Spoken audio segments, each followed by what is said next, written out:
Magandang araw po sa inyong lahat. Sa araw po na ito ay pakinggan po natin ang kwento ni Kiban. Isang nilalang na bihirang makaramdam ng pagpapahalaga mula sa sarili niyang lahi. Sa halip na pagmamahal, galit at pagtataboy ang naranasan niya.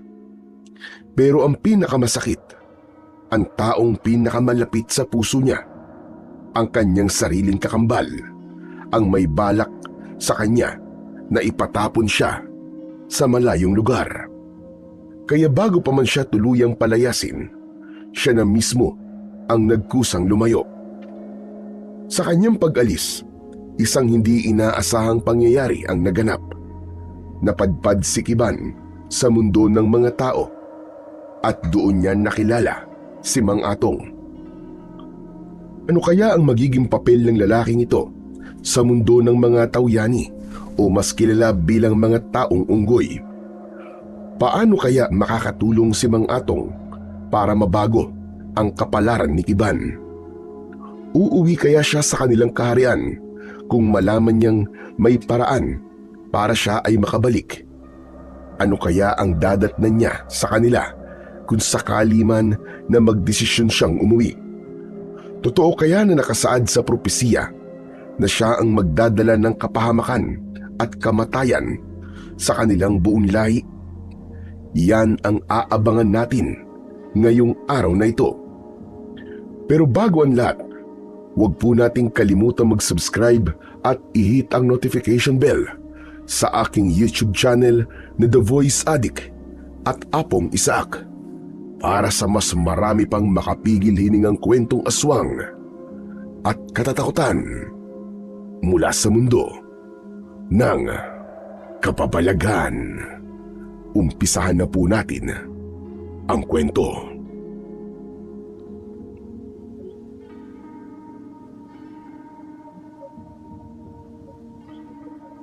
Madilim ang kagubatan, walang buwan sa langit. Tanging mga kaluskos ng mga dahon at malakas na ihip ng hangin ang naririnig. Maya-maya pa, sa di kalayuan, may aninong gumagalaw. Mabilis, halatang nagmamadali. Kailangan kong makalayo! Ayoko na dito! Ayoko na!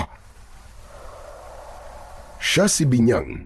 Halos isang oras na rin siyang paikot-ikot sa madilim na gubat na yon. Meron siyang tinatakasang isang nilalang na gusto siyang patayin. Halos masuka na siya sa pagod. Mas binilisan niya ang kanyang pagtakbo. Hindi na niya alintana ang mga sangang naaapakan, ang mga tinik na sumusugat sa kanyang balat, o ang mga ugat na paulit-ulit na sumasabit sa kanyang mga paa. Ang mahalaga sa kanya nung mga oras na yon ay ang makalayo at makatakas. Muli, narinig niya sa likod ang isang malalim na ungol. Hindi niya ito kayang lingunin. Alam niyang kapag lumingon siya, katapusan niya na. Aray ko! Ang sakit! Visit talaga! Mabilis niyang hinawakan ang kanyang braso nang masugat ito sa isang matulis na sanga na kanyang nabangga. Pawisan na si Binyang, may mga dugo na rin siya sa kanyang katawan. Nanginginig ang kamay niya at maging ang mga kalamnan niya sa kanyang binti ay tila naninigas na din. Ilang beses na siyang nadulas sa basan lupa. Minsan, sumasabit sa mga nakausling ugat ng puno o sa mga baging na nakalapag. Bumubulagta siya, pero mabilis din siyang bumabangon. Tama na! Ayoko na! Maawa ka! Huwag mo akong patayin! Isang nakakakilabot na ungol ang umalingaw-ngaw. Tunog ito ng isang malahalimaw na nilalang. Hindi mo ako matatalo! Hindi ako basta-basta magpapahuli sa'yo! Sandali niyang nilingon ang nilalang na humahabol sa kanya at nakita niyang papalapit na ito ng papalapit sa kanya. Konti na lang ay maaabot na siya ng isang malaki at mabalahibong mga kamay. May nakita siyang marka sa kamay na yun. Hindi! Lumayo ka! Hindi mo ako makukuha, hayop ka! Lumayo ka! Sabi na lumayo ka! Matinding kilabot ang naramdaman ni Binyang, lalo na nang makita nito na may hawak palang isang matalim na punyal ang halimaw. Mabilis siyang umiwas, tumakbo siya ng mas mabilis pa. Ibinalik niya ang tingin sa harap, pero ang hindi niya napaghandaan, bigla siyang nabunggo sa katawan ng isang malaking puno. Halos dumilim ang kanyang paningin sa lakas ng pagkakabangga. Napahiga siya sa damuhan, pero kahit nasaktan, hindi siya sumuko. Sinubukan niyang gumulong ng konti at saka mabilis na muling bumangon. Tumakbo siya ulit. Lumiko siya sa isang makipot na daan na halos natatakpan na ng gumagapang na mga halaman. Nanginginig na ang kanyang mga tuhod at halos maubos na ang kanyang lakas. Pero patuloy pa rin siya sa walang katapusang pagtakbo. Huwag! Ayoko pa! Hindi pa ako handa! Hindi pa to katapusan ko! Ayoko pang mamatay! Hindi gayon! Tigilan mo na ako! Sa isang iglap, nadulas siya sa isang mabatong bahagi ng lupa. Tumama ang ulo niya, pumikit at sa muli niyang pagdilat, wala na siya sa gubat. Nasa loob na siya ng kanyang silid. Hingal na hingal at may pakiramdam na tila pagod na pagod. Pawisan siya at nanginginig maging ang kanyang panga. Napalingon siya sa paligid. Wala siyang nakitang halimaw. Isang masamang panaginip lang pala. Teka, masamang panaginip nga ba? O isang babala? Ang marka na yun. Kilala ko ang marka na yun. Bumangon siya at umupo. Pinisil ang kanyang sentido. Inalala niya ang lahat ng nasa panaginip niya, mula simula hanggang wakas. Mabigat ang kanyang dibdib, parang may nakahawak sa kanyang leeg. Bigla niyang naalala ang nabasa sa aklat ng mga propesiya. Isang sanggol, isang lalaking sanggol, ang siyang nakatakdang maging hari. Ang magiging bagong hari. Siyang papatay sa akin? Hindi maaaring mangyari ito. Naglakad siya palapit sa bintana. Sa labas, tahimik ang paligid. Ang buong kaharian nila ay tulog. Hindi ako papayag. Hindi ko hahayaang itakda ng propesiya ang aking kamatayan. Hindi ako mamamatay sa kamay ng kahit na sinong nilalang. Pumikit siya. Inilagay ang kamay sa dibdib. Nang imulat niya ang kanyang mga mata, lumapit siya sa isang lumang kahon. Binuksan ito. Nandun ang kanyang mga kasangkapan, mga itim na alikabok, mga piraso ng buto at isang maliit na patalim. Gagawin ko ang lahat para hindi mangyari yun. Uunahan na kita kung sino ka man. Habang nagmumuni-muni siya, isang alipin ang tumawag sa kanya. Sinabi nito na ipinatatawag siya ni Haring Matos. Manganganak na raw ang reyna. Hindi nag-aksaya ng oras si Binyang. Kinuha niya ang kanyang panambal, ilang dahon at isang pulang sisidlan ng langis. Mabilis siyang pumunta sa silid ng hari.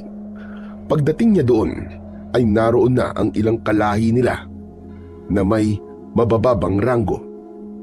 Natatakot at tila hindi alam kung ano ang gagawin. Ang reyna ay nahihirapan na. Malalim ang paghinga at tumatagaktak na ang pawis. Tulugan mo ang reyna. Nakikiusap ako sa iyo, Binyag. Ako na po ang bahala sa kanya. Pinagtuunan niya ng pansin ang reyna. Pinisil ang ilang bahagi ng kanyang tiyan. Kung handa ka na, sige subukan mo. Dahan-dahang humiga ang reyna ng patagilid. Pero agad ding umupo. Mas komportable siya sa ganong posisyon. Ang mga kamay niya ay nakakapit sa kahoy na higaan na nasa kanyang tabi. Habang ang kanyang mga paa ay nakaayos para may sapat na puwersa at balanse. Pawisan na ang kanyang noo. Kita sa kanyang muka ang hirap pero hindi siya umiiyak. Tahimik siyang nagpo-focus sa bawat paghilab ng kanyang tiyan. Alam ng kanyang katawan kung ano ang dapat gawin. Maya-maya pa, nagsimulang lumabas ang ulo ng sanggol. Gamit ang kanyang kamay, maingat niyang inabot ang lumabas na sanggol. 1, 2, 3 sandali pa. Tuluyang lumabas ang maliit na katawan ng kanyang anak. Ayan na! Magaling! Nagawa mo! Salamat naman at natapos na. Maingat na itinaas ng ina ang sanggol papunta sa kanyang dibdib. Dinilaan niya ito para malinis. Ilang saglit pa, nagsimula ng gumalaw ang maliit na taong unggoy. Mahina ang iyak, pero buhay. Ngunit hindi pa tapos. Sinabi ng reyna na may isa pa. Akin na po muna ang prinsipe, mahal na reyna. Inilapag niya ang prinsipe sa higaan.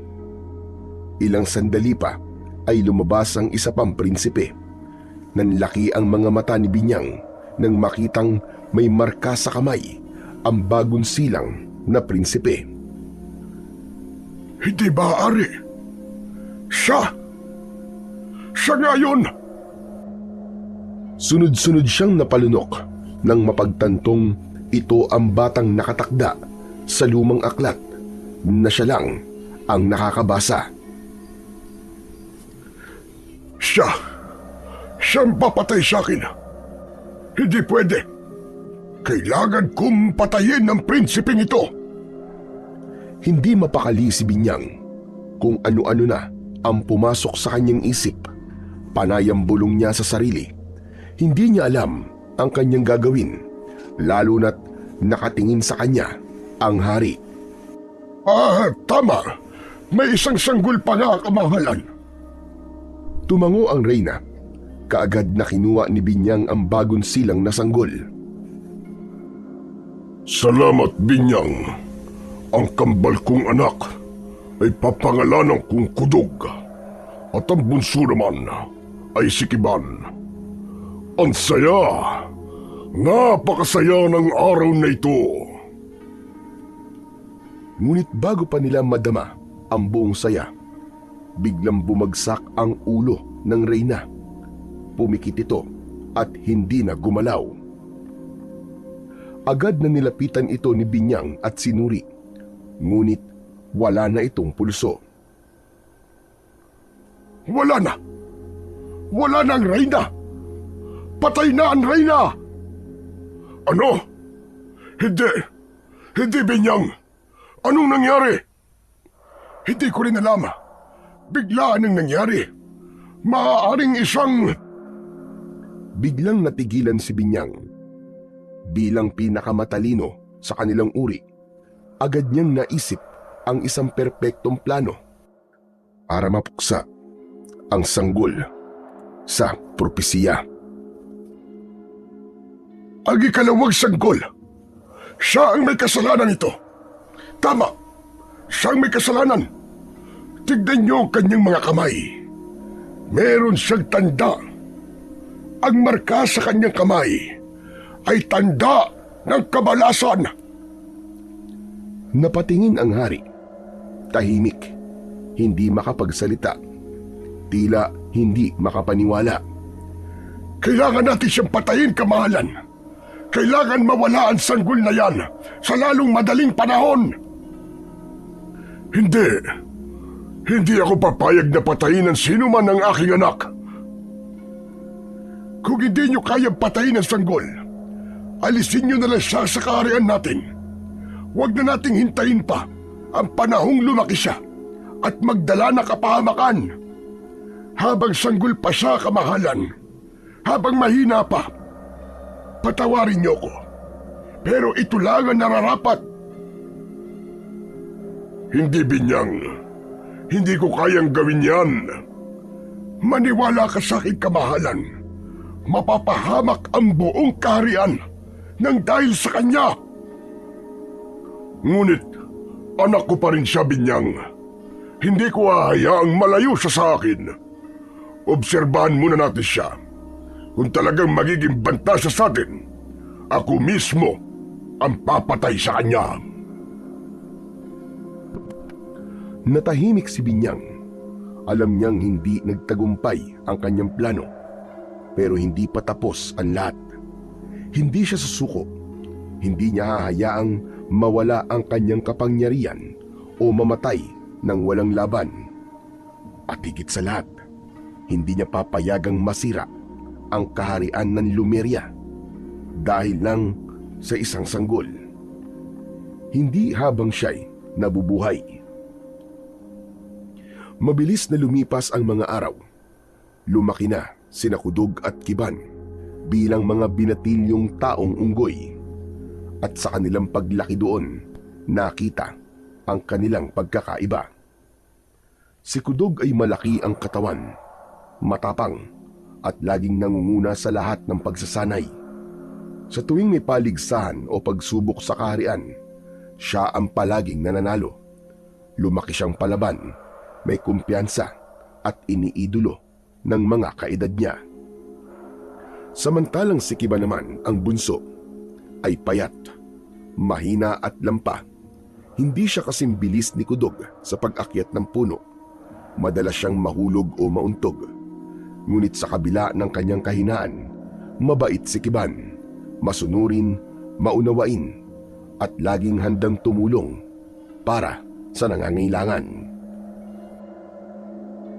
Isang araw, sa isang lihim na pagpupulong ng mga tagapayo at matatanda ng kaharian, napagpasyahan na si Kudog ang ihahanda upang maging susunod na hari ng Lumeria.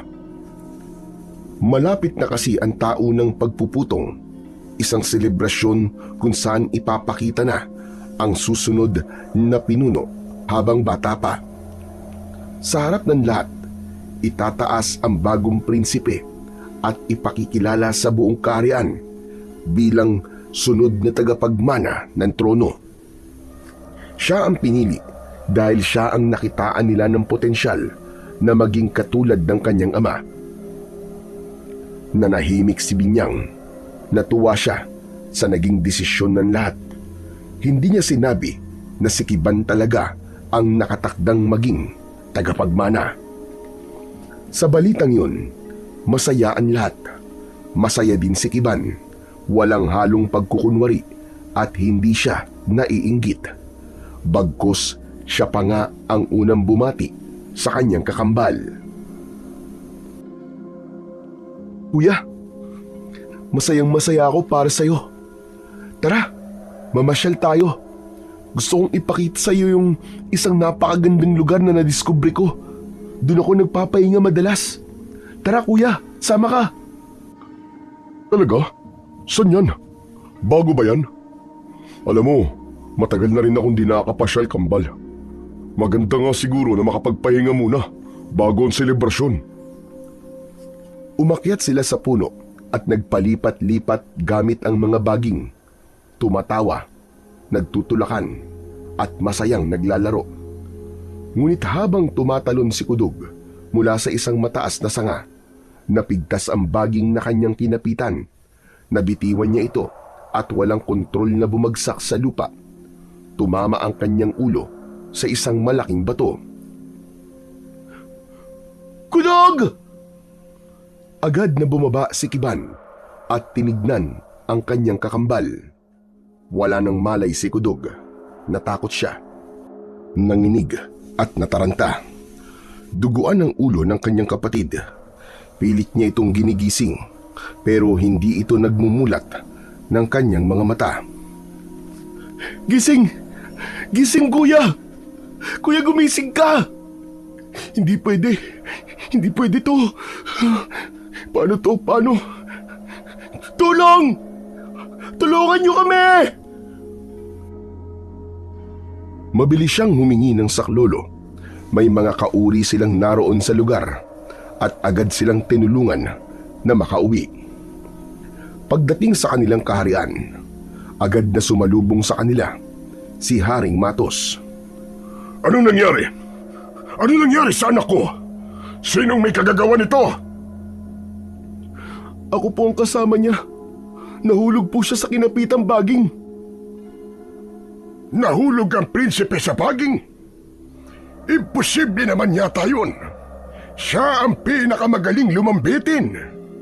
Hindi ka nagsasabi ng totoo. Hindi po ako nagsisinungaling. Totoo pong nahulog siya. Aksidente po yun. Kiban, anong ginawa mo? Tahimik si Kiban. Malakas ang kanyang kaba.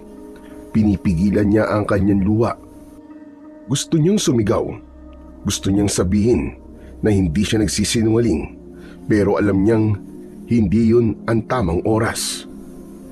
Pinili niyang umalis. Lumayo sandali. Naiwan si Haring Matos kasama si Binyang. Naniniwala ka ba na aksidente nangyari sa prinsipe, mahal na hari? Anong ibig mong sabihin, Binyang? Hindi ba't sinabi ko na to sa'yo dati na magiging banta dito sa kaharian ng anak mong yan? Sa tingin ko, maaaring pinagtangkaan ng bunso niyo ang kanyang kapatid. Maaaring naiinggit siya. O kaya naman ay masama ang loob niya. Baka gusto niyang siya ang maging hari. Hindi gagawin yun, Nikiban. Hindi ganoon ang anak ko.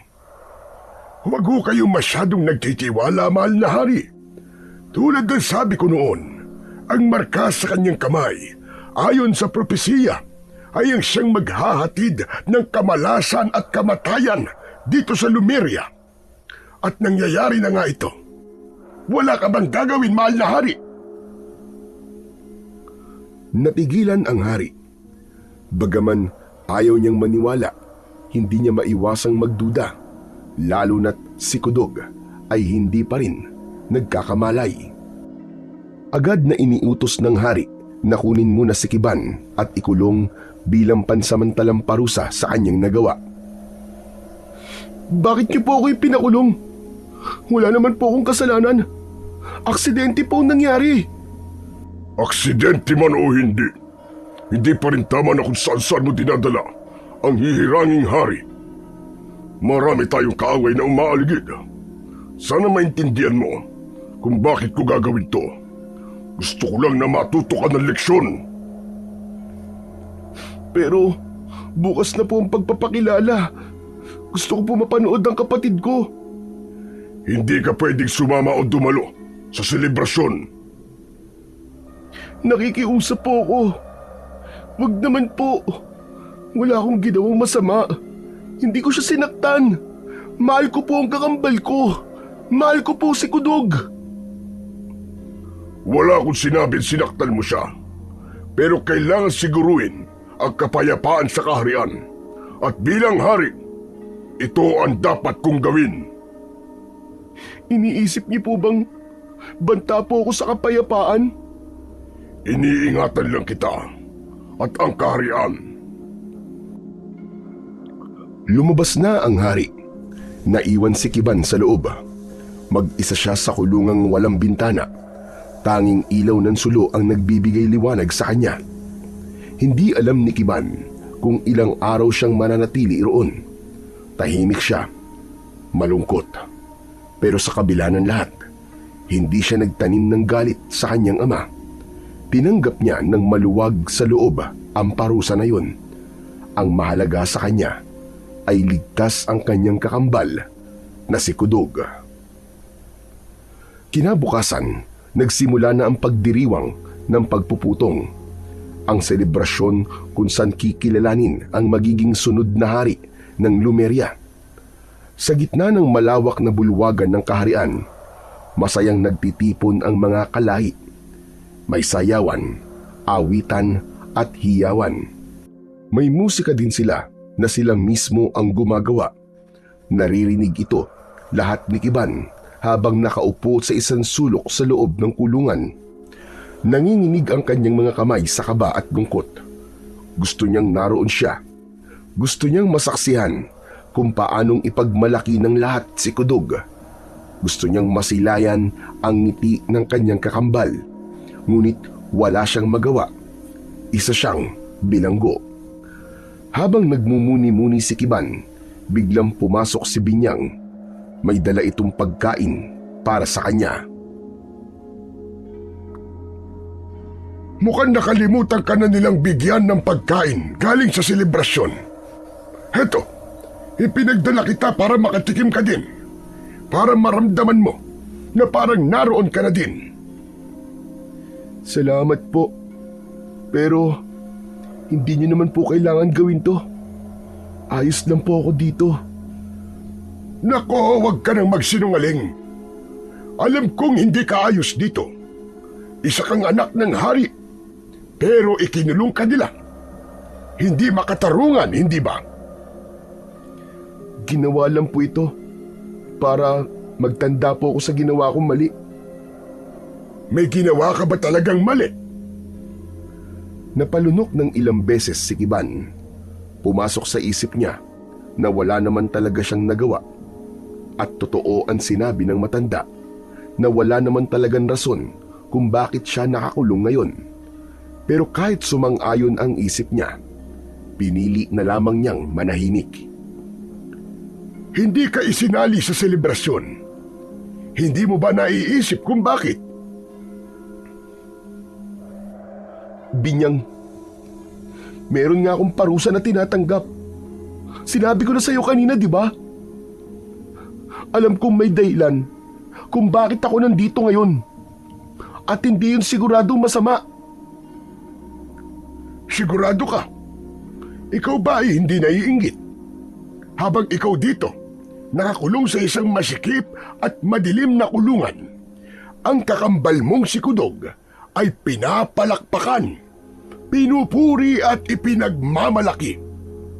Eh ikaw, wala, ni hindi man lang nila binanggit ang pangalan mo. Tama na po! Huwag po kayo magsalita ng ganyan. Hindi ka mahal ng iyong ama. Hindi ikaw ang paborito. Mula pa noon, ay hindi ka na niya gusto. Naalala mo ba nung bata kayo? Lagi kanyang sinisigawan, laging pinagagalitan. Pero si Kudog, kahit nagkakamali, wala siyang imik. Tama na! Mahal ko ang aking amang hari. Huwag niyo siyang sisiraan sa akin. At alam ko na mahal din niya ako. Talaga? Mahal ka niya? Bakit nakakulong ka rito? Ang sabi niya, ginawa niya to para protektahan ng lahat. Mabuti kang anak, Kiban. Pero marami ka pang bagay na hindi alam. Ano po yun? Hindi lang sinasabi ng hari sa'yo na ikaw ang dahilan ng pagkamatay ng nanay mo. Biglang napatingin si Kiban sa kanya. Nanlaki ang kanyang mga mata. Nung ipanganak ka, huminto sa paghingaan, Reyna. Bago siya pumanaw, ikaw ang huling isinilang. Ikaw ang huling hinawakan. Kaya ikaw ang tunay na dahilan ng kanyang kamatayan. Hindi. Hindi totoo yan. Totoo. Maski tanungin mo pa ang iyong ama. Bakit? Bakit mo sinasabi ang lahat ng to sa akin? Dahil marami ka pang dapat na malaman. Kailangan masabi ko sa iyo ang lahat. Dahil yun ang trabaho ko, Kiban. Ikaw ang nakasaad sa propesiya na magiging dahilan ng pagbagsak ng kaharian ng Lumeria. Ano? Hindi. Hindi totoo yan. Hindi pwede. Isa kang sumpa, Kiban. Isang malas. Isang salot. Kaya iniiwasan ka ng karamihan. Kaya naman, mas pinili nila si Kudog.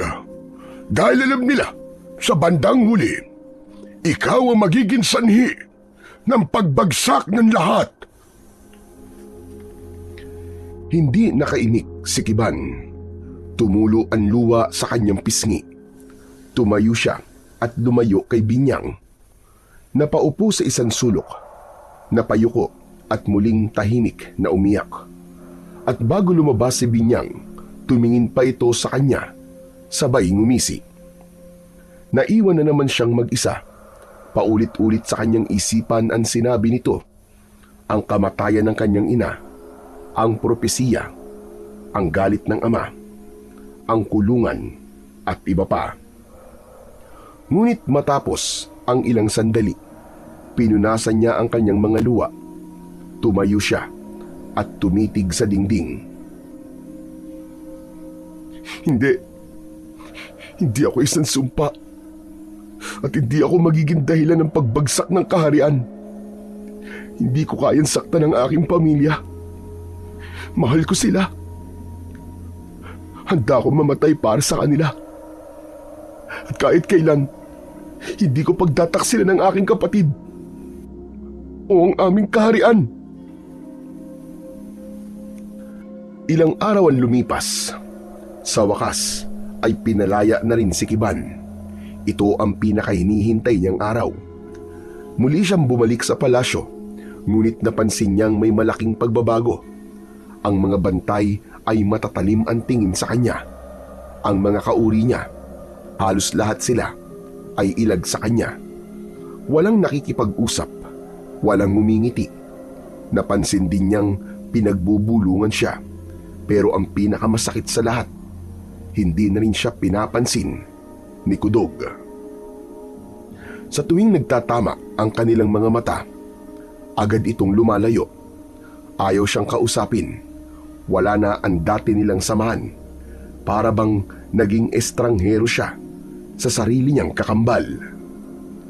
Isang gabi, pinuntahan niya ang silid ng ama. Balak niya sana itong kausapin, pero narinig niyang may nag-uusap sa loob. Napahinto siya sa may pinto. Narinig niya ang boses ng ama at ng kanyang kakambal. Mahal ko naman po si Kiban, pero hindi po siya makakabuti sa atin. Hindi pwede ang gusto mo. Baka nakakalimutan mo na kapatid mo siya. Anak ko siya. Hindi ko kayang malayo siya sa akin. Paano niyo naaatim na kontrahin ang nasa propesiya?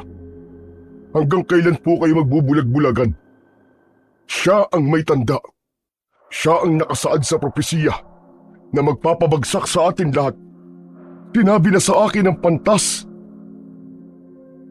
Mabait si Kiban. Hindi niya magagawa yun. Ang propesiya ay propesiya. Hindi natin dapat baliwalain. Sinasabi ko to, hindi bilang kapatid, kundi bilang isang tagapagmana ng trono. Kailangan kong unahin ang kapakanan ng ating kaharian. Pero, paano naman ang kapatid mo? Tatalikuran natin siya, ganun ba ang gusto mo? Kung ayaw niyo masaktan siya, ayos lang. Hindi ko rin naman yung gugustuhin. Ang pinakamaganda, paalisin na lang natin siya at palabasin na patay na. Basta wag lang siya dito. Para na rin walang masabi ang iba.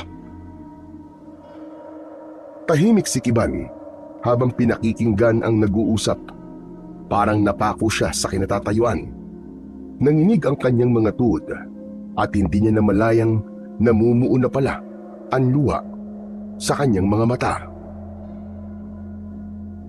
Kung yan ang makabubuti sa lahat, sige, pag-iisipan ko. Hindi na naghintay si Kiban ng iba pang sasabihin ng ama.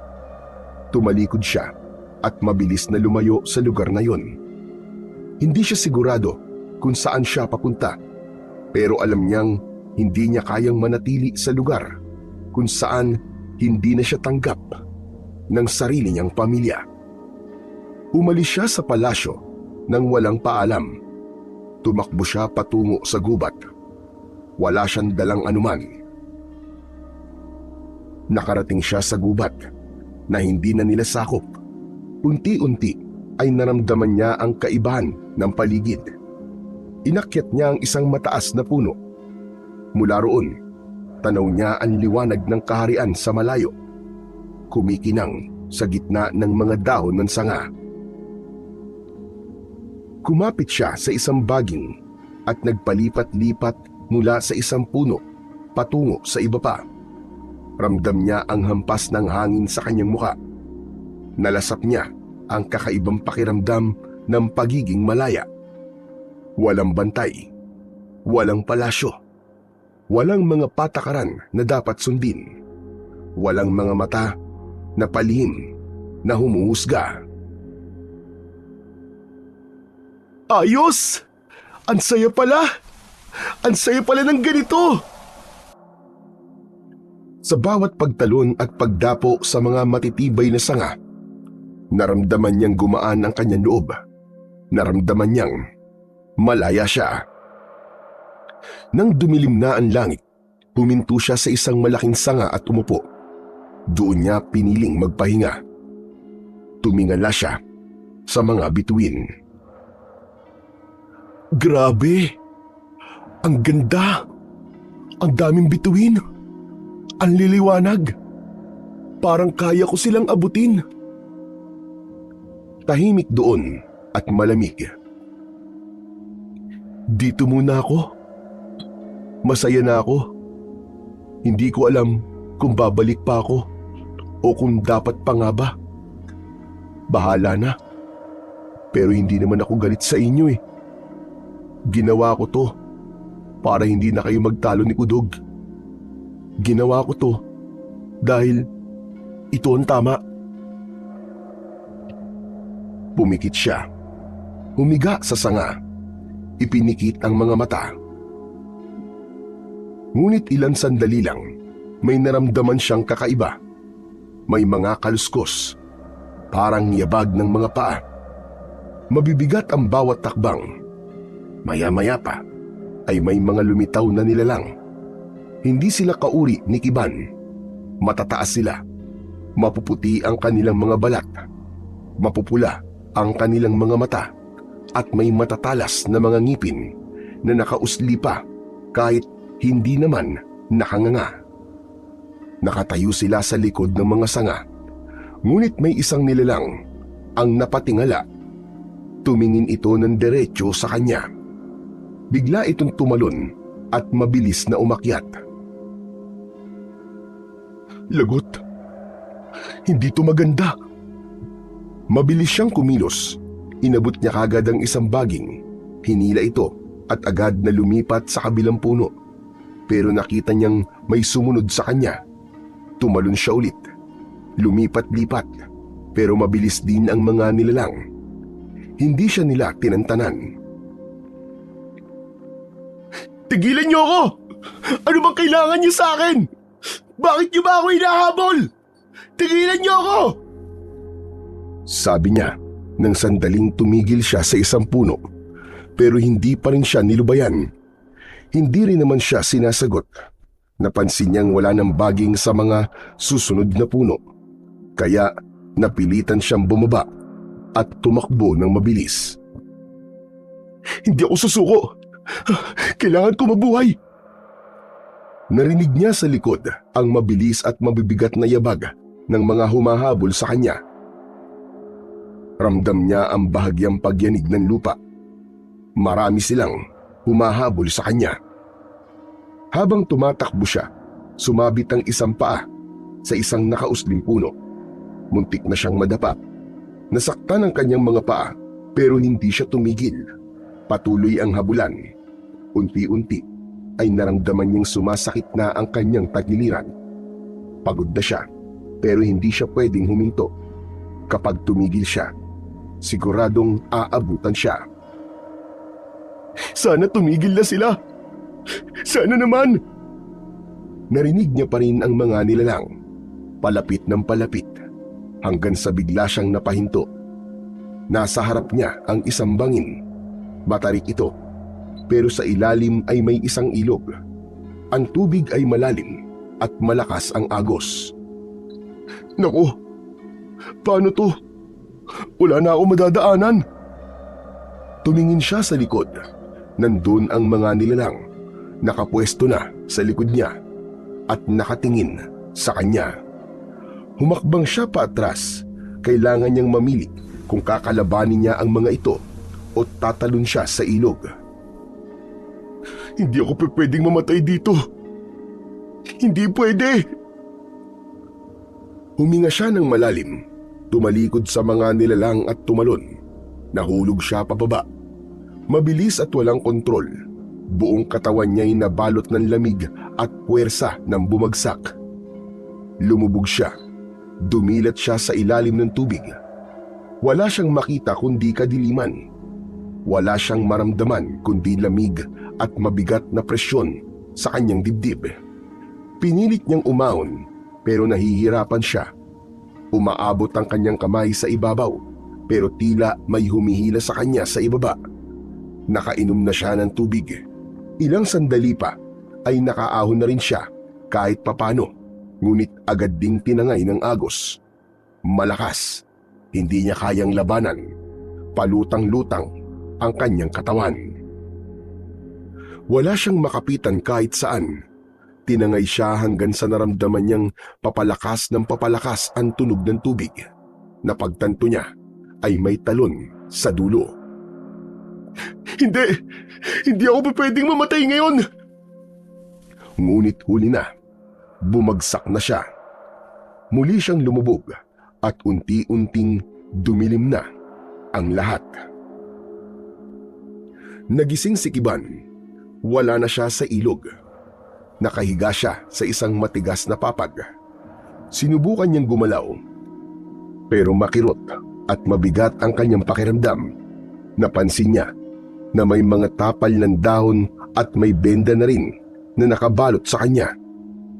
Bigla siyang may naamoy, nakakaibang amoy ng usok. Paglingon niya sa kanyang kaliwa, nakita niya ang isang lalaki. Kayumanggi ang balat nito. May pulang panyo na nakapulupot sa kanyang ulo. Panay ang hit-hit buga nito sa isang malaking tabako. Tahimik lang ang lalaki. Nakadungaw ito sa may bintana. Parang malalim ang iniisip.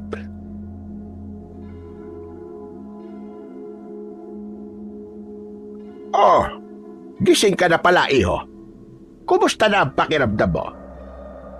Hindi siya sumagot. Hindi pa rin malinaw sa kanya kung nasaan siya o kung ano ang nangyari. Hindi niya alam kung anong klase ng nilalang ang kanyang kasama. Bagamat kakaiba to sa kanyang anyo, hindi naman siya nakaramdam ng anuman takot. Pakiramdam niya ay ligtas siya. Anong pangalan mo? At anong ginagawa mo sa gubat?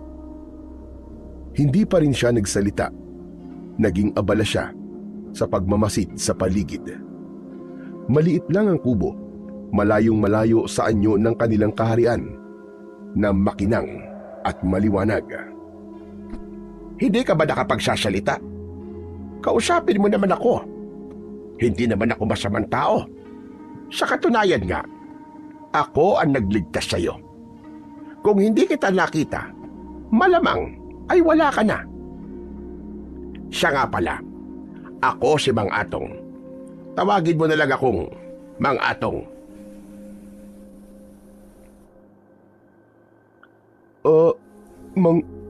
Mang Atong? Oo. Ikaw, anong pangalan mo? Nasaan ako? Susme, mukhang may amnesia pa yata itong batang ito. Nasaan po ko, Mang Atong? Nandito ka sa baryo ng Kalibong.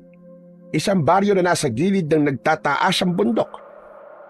Malayo ito sa bayan. Ikaw, saan ka ba nanggaling?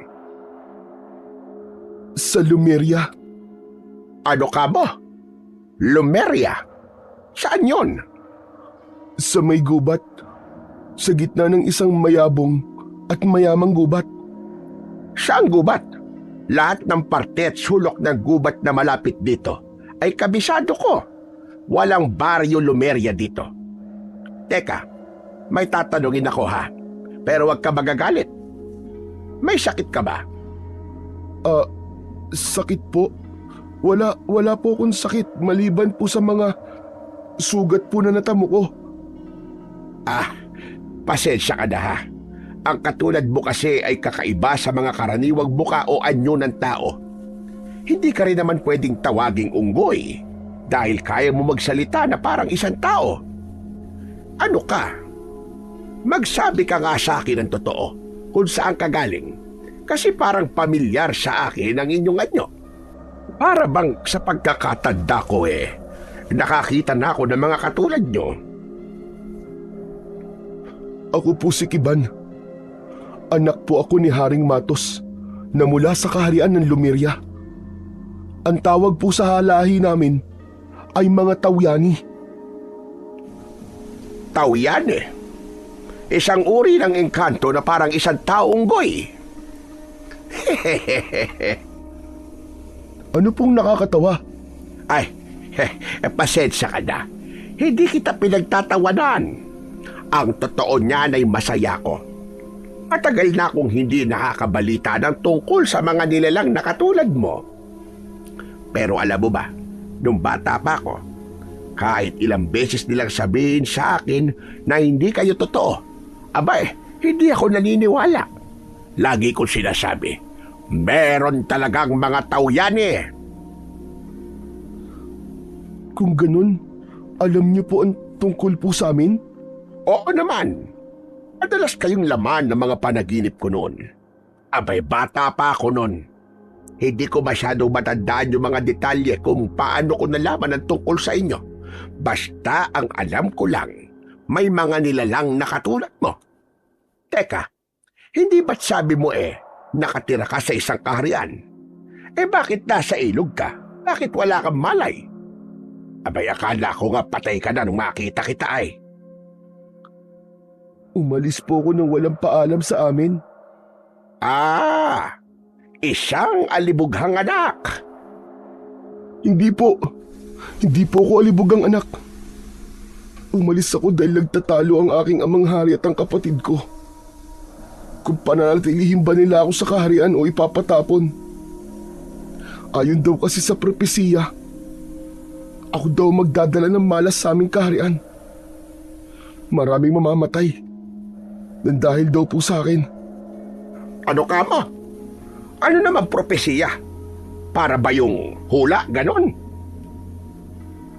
Hindi po yun hula. Ang propesiya po ay nakatala sa isang lumang akyat na pinangangalagaan po ng pinakamatalinong nilalang sa kaharian namin. Siya po si Binyang, ang tinatawag namin Pantas. Matalino ha? Siya lang ba ang nakakabasa ng propesiya? Opo, siya lang ang marunong bumasa at umunawa sa laman ng lumang aklat na yun. May ganyan din dito sa lugar namin. Kung tawagin mga manghuhula. Mga nagpapanggap na matalino at nakikita daw ang hinaharap. Marami sa kanila pinagkakakitaan yung mga kakayahan nilang yon. Pero alam mo, madalas ginagamit lang nila ito sa panggagancho o panloloko ng mga tao. Panggagancho? Oo, panggagancho, panloloko. Nanloloko sila para sa kanilang pansariling interes. Wala pong ganyan sa kaharian namin. Lahat po ay tapat at walang manloloko. Hindi mo rin ba sasabi? Nako, marami akong kilalang ganyan. Kunwari ay tapat, pero sila pala yung maraming tinatagong lihim ng pagtataksil. Pero si Binyang po, siya po ang pinakamatanda at pinakakilala sa amin. Maliban po sa hari. Siya ang pinagkakatiwalaan ng lahat, pati po ang aking ama. At dahil nga siyang pinagkakatiwalaan ng lahat, hindi ba mas madali lang para sa kanya na manipulahin ang gusto niyang paniwalaan ng iba? Ang ibig niyo po ba sabihin, gumagawa lang po ng kwento si Binyang? Pero bakit naman po niya gagawin yun? Hindi ko alam. Hindi ko masasabi dahil hindi ko naman siya kilala. Ang sakin lang ay baka may posibilidad na hindi naman totoong nasa propesiyang sinasabi niya. Pero kung totoo man, pwedeng galit siya sa'yo o baka may nagawa kang pagkakamali sa kanya. Kaya gumagante. Wala naman po akong ginagawa sa kanya eh. Pero siya, napapansin ko nga po, simula pa po nung bata ako parang ayaw niya po sa akin. Tapos nang kausapin niya ako, sinabi niya na di daw ako mahal ng ama ko, na di ako gusto ng mga tawyani, na kailangan ko nang umalis para di na ako magdulot ng kaguluhan sa aming lugar. Ha, ganun ba? Mukha nga may kinakatakutan siya. Kaya kanya gustong umalis. Sinabi niya po sa akin na malas daw po ako at ako raw po magdadala ng kamatayan sa aming buong lahi. Nag-umpisa na raw po yun nang isilang po ako ng aking ina. At yun po, dahil po sa akin, namatay po ang aking ina. Ikaw, sa palagay mo ba ay totoo ang lahat ng yon? May ginagawa ka bang mga bagay na makakasama sa inyo? Wala po. Maski nga po yung pagkamatay ng aking ina, wala po akong alam dun eh.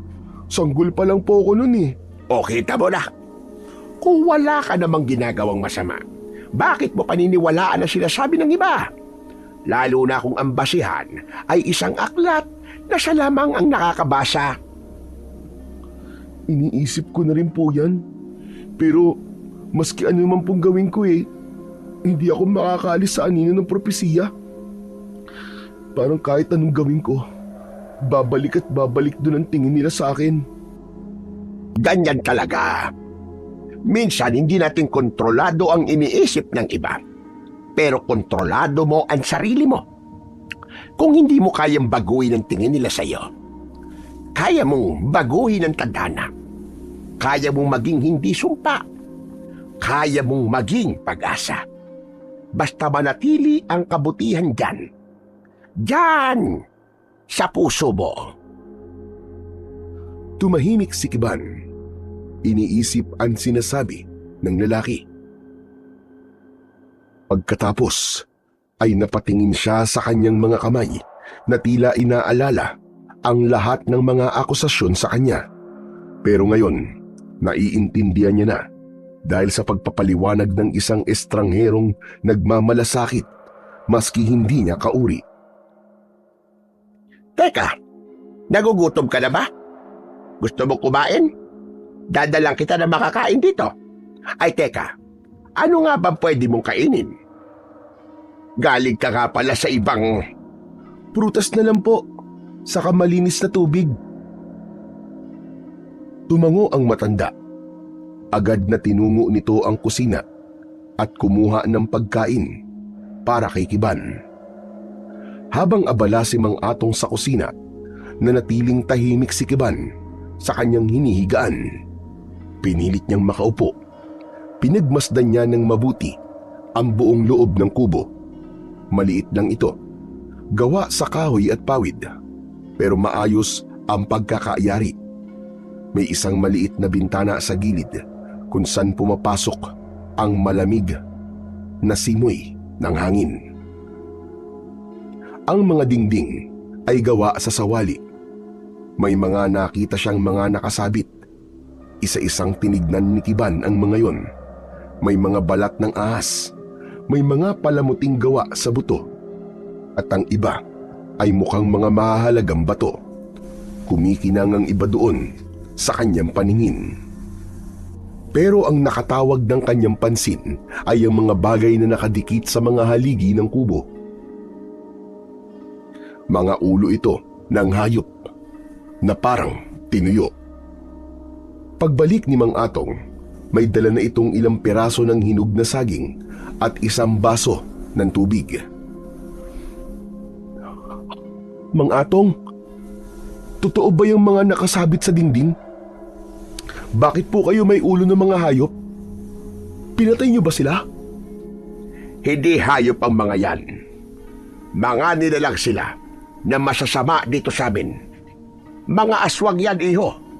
Ho? Aswang? Ano po ba yun? Ang aswang ay isang uri ng nilalang na nabubuhay para manakit. Mga tao sila, pero sa gabi, nagiging mga halimaw. Nagbabago ang kanilang anyo. Matatalas ang kanilang mga ngipin. Mapupula ang kanilang mga mata. At kumakain sila ng laman ng tao. Ho? Kumakain sila ng tao? Oo. Bata, matanda, buntis. Wala silang pinipili. Wala silang awa. Kaya kung minsan, wala rin akong ibang magawa kundi depensa ng sarili ko at ang ibang taong humihingi ng tulong sa akin. Pero paano niyo po nalalaman kung aswang sila? Hindi po ba kayo nagkakamali? Kasi kawawa naman po mga hayop kung mapagkakamalan niyo po silang aswang. Hindi ako pwede magkamali. May mga palatandaan. May mga dasal na pwede akong banggitin na tumutulong para lumabas ang tunay nilang anyo. At kapag napatunayan kong sila ka, aba, saka ko lang sila nilalabanan. Tumango-tango si Kiban. Muli niyang tinignan isa-isa ang mga ulo ng hayop na yon. At pagkatapos ay sinimulan ng kainin ang ibinigay sa kanya ng lalaki. Ayos ba? Sabihin mo lang kapag may gusto kang kainin, ha? Kung meron dito, bibigyan kita. Sige po. Salamat po, Mang Atong. Habang kumakain si Kiban, bigla itong natigilan nang maisip ang mga nilalang na humabol sa kanya bago siya mapunta sa lugar ni Mang Atong. Naalala niya ang mga katangian nito na halos may pagkakatulad sa sinabi sa kanya ng matandang lalaki. May mapupulang mga mata at may matutulis na mga ngipin. Aswang kaya ang mga yun? Aswang kaya ang mga humabol sa akin? Ha? May sinasabi ka ba, Kiban?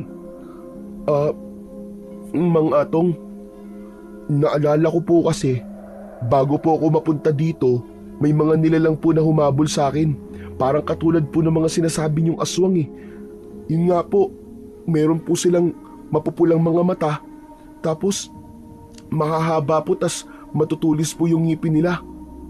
Pero ang kaibahan, hindi naman po sila mukhang hayop eh. Mapuputi po ang balat nila. Noon lang po ako nakakita ng ganun. Hindi namin sila kauri. Para silang uhaw na uhaw sa dugo.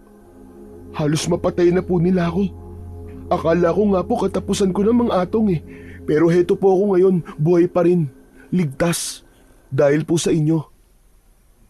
Salamat po. Utang ko po sa inyo ang aking buhay. Diyos ko naman, wala yun, iho.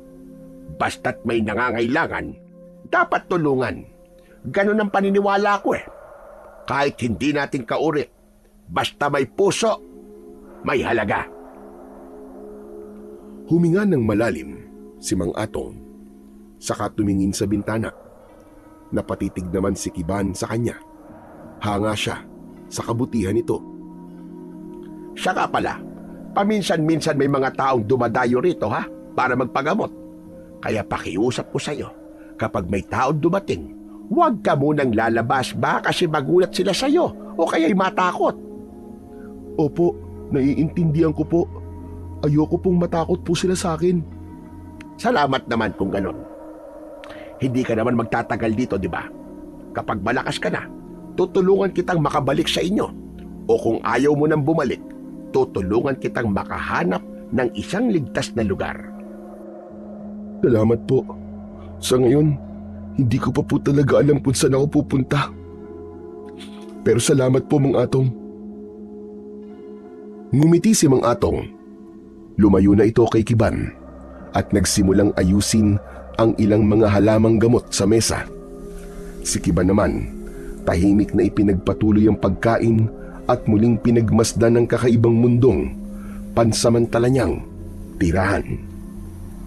Ilang oras ang nakalipas, isang mag-ina ang dumating sa bahay ni Mang Atong. Agad na lumabas ang matanda at isinara ang pintuan ng kanyang kubo. Sa labas na lang niya inasikaso ang kanyang unang pasyente. Habang abala si Mang Atong sa paghihilot sa binti ng babae, hindi nito namalayan na umalis ang batang kasama nito. Samantala si Kiban naman, narinig niyang marahang bumukas ang pinto. May nakita siyang isang malikot na anino. Hindi gumalaw si Kiban hanggang sa pumasok ang bata. Nagkatitigan sila ng ilang segundo. Saka ito sumigaw ng malakas. Unggoy! May unggoy dito, nanay! Nang marinig ito ni Mang Atong, nataranta siya. Nako, mukhang pumasok sa loob ng bahay ko ang anak mo. Teka lang ha, ako na pupunta. Agad na tumayo si Mang Atong, pero sa kabila ng sinabi niya, sumunod din ang babae sa kanya. Ano nangyari? Meron pong malaking unggoy, ayun po. Naku, pasensya na, bisis. Hindi unggoy yan. Tao yan. May sakit lang nakakaiba. Mula pa nung bata siya, ay ganyan na ang itsura niya. Huwag kayong matakot. Napatingin ng babae sa itinuro ng kanyang anak, pero imbis na matakot, ay hinawakan nito ang bata at humingi ng pasensya sa matanda. Sinabi nitong may ganung uri nga ng sakit ang ibang tao. May kilala itong nagkaanak ng ganun din. Nakahinga ng maluwag si Mang Atong. Pakiramdam niya ay nabunutan siya ng tinik. Totoo bang hindi unggoy yan? Ang pangit kasi eh. Agad na sinuway ng babae ang kanyang anak at agad na inilayo. Napatingin si Mang Atong kay Kiban na noon ay tahimik. Nakatingin sa kanyang mabalahibong braso sa kadahan-dahang itinago ito sa ilalim ng kumot. Samantala, ng araw ding yun ay mabilis na kumalat ang balita sa buong baryo. Ayon sa tsismis ay may inaalagaang taong unggoy ang albularyo. Kaya naman ang mga tao ay naintriga. Madaming tao, mga matatanda at mga bata ay nagpunta doon hindi para magpagamot kundi upang tignan kung ano ang itsura ng taong unggoy. At hindi ito ikinatuwa ni Mang Atong. Tuwing may dumarating na tao, ay agad niyang ikinakandado ang kanyang kubo. Isinasara na rin niya ang mga bintana. Sa tuwing naroon ang mga osisero, ay iniiwas na makita si Kiban. Hindi dahil sa ikinakahiya niya ito, kundi dahil ayaw niyang pagpiestahan, pagtawanan at kutsyain ang binatilyo. Salamat po, Mang Atong. Salamat po sa pagprotekta niyo po sa akin. Wala yon. Magpahinga ka lang dyan. Dapat ay wala kang inaalala para mabilis kang gumaling. May mga aklat ako dyan. Pwede mong basahin. Huwag na po. Hindi naman po ako marunong magbasa eh. Ah, ganun ba? Nako, sige. Pero hayaan mo. Kapag may libre akong oras, tuturuan kita kung paano magbasa. Gusto mo ba? Opo, gusto ko po matuto magbasa. Kinabukasan, matapos mag-ayos ng ilang halamang gamot at makapagluto ng mainit na sabaw para kay Kiban, inilabas ni Mang Atong ang isang kahon mula sa ilalim ng kanyang papag. Nang buksan niya ito ay tumambad kay Kiban ang mga laman nitong mga libro. O heto, pili ka muna rito habang nagpapahinga ka. Magbasa ka muna para hindi ka mainip. Mang Atong, hindi nga po ako marunong magbasa eh. Ay, oo nga pala, no? Pero okay lang yan. May mga larawan ng iba dyan. Kahit hindi ka marunong magbasa, maiintindihan mo yan panigurado. Ganun po ba? Sige po. Tumango si Kiban. Dahan-dahan siyang lumapit sa kahon na nasa ibabaw ng mesa sa tabi ng kanyang higaan. Isa-isang hinawakan nito ang mga aklat. Nang buklatin niya ang ilan, may mga nakita nga siyang larawan. Naaliw siya sa mga ito. May mga bituin, mga halaman, mga uri ng mga hayop at iba pa. Ngunit isang aklat ang agad na tumawag ng kanyang pansin. Kulay abo ang pabalat nito. Nang buklatin niya yun, ay namilog kagad ang kanyang mga mata. Mang Atong, ito po. Pwede niyo po bang ituro sa akin kung paano po basahin ang mga to? Ano ka ba? Ba't naman yan ang napili mo? Ito po ang napili ko dahil pamilyar po sa akin ang mga nakasulat dito eh. Ito po, tignan niyo ang mga simbolo dito. Nakita ko na po ito dati nung bata po ako. Binuklat ko noon ang libro ng propesiya na itinatago po sa kaharian. Ganitong ganito po yung mga sulat. Sigurado ka ba? Hindi ba't bata ka pa nun? Paano mo nasisiguro na ganyan ngayon? Opo, bata pa po ako noon pero tanda ko po. Ganito po talaga yun. Gusto ko po matutunan basahin to. Itong aklat na to, sobrang luma na nito. Hindi ko alam kung ilang dekada na ang tanda nito. Mga sinaunang lingwahe pa yata to eh. Mahirap to basahin, pero sakto naman ang alam ko. Tanda ko pa ang mga itinuro sa akin ng lolo ko. Sige, ituturo ko sa iyo kung paano basahin yan para naman na mabasa mo yung aklat nyo doon para hindi nagmamagaling yung sino nga ba yun? Si Binyang. Para malaman mo kung totoo sinasabi niya o hindi. Pero teka, madali ka bang matuto? Sa palagay ko naman po ay opo. Mahina nga lang po ang katawan ko pero hindi naman po mahina ang utak ko. Yan ang gusto ko. Madaling sumagot. Sige, akong bahala sa'yo. Sagot kita. Ano pong sagot kita? Ang ibig sabihin nun, ako ang bahala sa'yo. Tumahimik na si Kiban. Ipinagpag niya ang alikabok sa aklat at muling dahan-dahang binuklat pa isa-isa ang bawat pahina. At mula sa araw na yon, halos gabi-gabi na silang nag-aaral na magbasa. Pinag-aralan ni Kiban ang mga simbolo at inaral din ang kahulugan. Inulit-ulit niya itong bigkasin. Hindi naman nahirapan si Mang Atong sa pagtuturo dahil mabilis talagang matuto si Kiban. Mabilis na lumipas ang mga araw at tuluyan na ngang gumaling si Kiban. Minsan ay tinanong siya ng albularyo kung nais na ba nitong bumalik sa kanila. Mang Atong, parang hindi pa po ako handang bumalik sa amin eh. Pwede po bang dito na po muna ako? Tutulong po ako sa mga gawain niyo dito. Tutulong din po ako manggamot kung kinakailangan. At kung tuturuan niyo po ako sa mga bagay na alam niyo. Hindi ka na po mapapagod at mahihirapan kasi magkakaroon ka na po ng katulong. Sigurado ka ba? Alam mo ang sinasabi mo? Ha? Nakahanda ka bang humarap sa mga tao? Opo, kung husgahan po nila ako, ayos lang po yun. Sanay na po akong mahusgahan. Ayan ka na naman eh. Ilang beses ko bang sasabihin sa'yo na wag kang magtatanim ng anumang sama ng loob? Opo, Mang Atong. Salamat po sa paalala. Magmula nga ng araw na yon, ay unti-unti nang inilantad ni Mang Atong si Kiban sa mga taong dumadayo sa kanya upang magpagamot. Sa halip na itago, ay ipinakilala niya na ito bilang kanyang kasama. Sa una, ay maraming natakot sa kanya at umiwas, lalo na ang mga bata.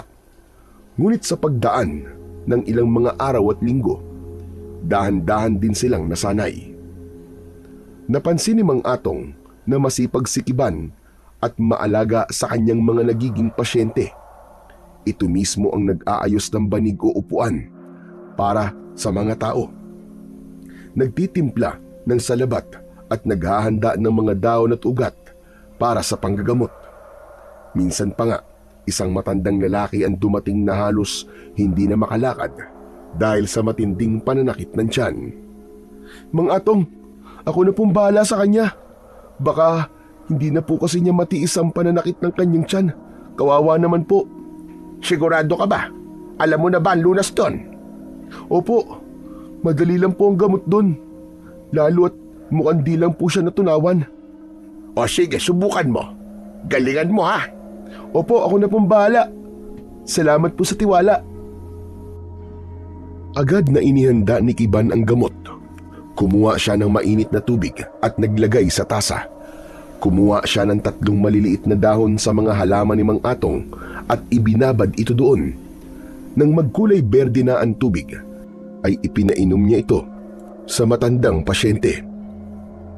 Agad na nagreklamo ang matandang lalaki sa sobrang pait ng kanyang ininom. Sumuka ito ng sumuka, halos naglalaway sa sobrang pait ng timpla. Ngunit matapos niyang mailabas ang lahat ng laman ng tiyan niya, ay agad siyang pinakain ni Kiban ng asukal para mawala ang pait at bumalik ang lakas ng matanda. Ilang sandali pa ay sinabi ng matandang lalaki na ayos na siya. Napangiti naman si Mang Atong. Doon niya napagtanto na may angking talino pala si Kiban. Natuto ito maski sa pamamagitan lamang ng pag-oobserba. Ni hindi nga siya nahirapan na turuan itong magbasa. Kapag naituro ng isang beses, ay hindi na kailangan pang ulitin. Mahilig din siyang magtanong. Hindi basta tanong, kundi mga tanong na may saysay. Isang hapon, habang nagpapahinga ang dalawa, tinanong ni Mang Atong ang binatilyo. Kiban, gusto mo bang madagdagan pa ang mga nalalaman mo? "Gusto ko po, Mang Atong. Masaya po ako kapag tinuturuan niyo po ako." Kung ganon, simula bukas tuturuan kita ng mga orasyon at dasal na ginagamit bilang proteksyon laban sa mga masasama. Tuturuan din kita kung paano palakasin ang katawan mo at kung paano lumaban kung kinakailangan. "Tuturuan niyo po akong makipaglaban?"